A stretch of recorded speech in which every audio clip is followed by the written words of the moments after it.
Well, September's on us and we're now moving into the last part of the year. And without a doubt, the first part of this year has been a little bit volatile. We've had so many changes, a lot of different things happening, crazy market conditions, interest rates out of control, fluctuating up and down. And then we were thrown in with a whole lot of regulatory changes in our industry. And it's easy for those things to become distractors. It's easy for those things that we can't control to be the things that take pride of place in our business. And that's where we put all our energy.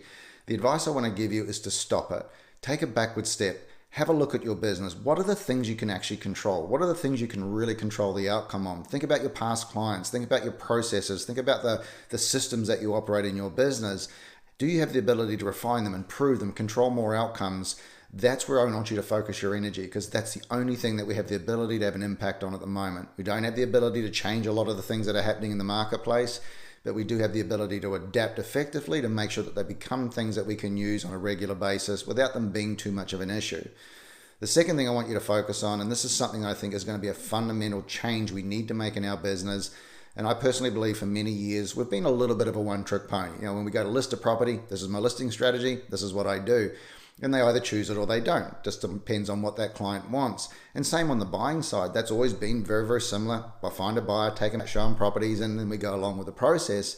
We need to start thinking about what are the options that our clients get to choose from when they're working with us. When you're sitting down with a potential seller, what are their different options that they get to choose from when working with you? Do you have shorter listing agreements? Do you have different go-to-market strategies? You have different processes around negotiating. What is your cross-qualification process? What is all the different options that you offer to your client?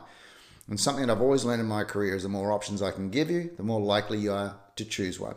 If I've got one option, it's a yes/no answer. If I've got multiple options, I'm going to give you something to have a conversation about, and the likelihood of you choosing one of those is a lot greater. So make sure you've got different options.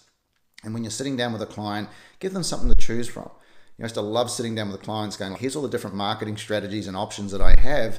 I've got option A, option B, option C. And when we go to market, which is the one that you would like to use to best represent your property? 9 times out of 10, the client's going to go, well, I'd love to use option B. So that's given me a closing signal. That happens because I had options. If I only had one marketing strategy, they're going to turn around and go, well, I don't want to do that. So it's a yes/no scenario. Create options, get creative.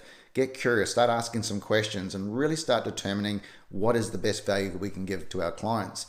And especially on the buy side now, where that is becoming one of the biggest challenges that we have, it's really the explanation and overcoming those objections. And same again, what options do you have for a buyer? If someone's really, really nervous about signing a buyer-broker agreement, do you have an option to do a shorter one? Do you have the option to do it per property? Do you have the option to do it for a weekend or a month, just so that they can feel comfortable with the new process?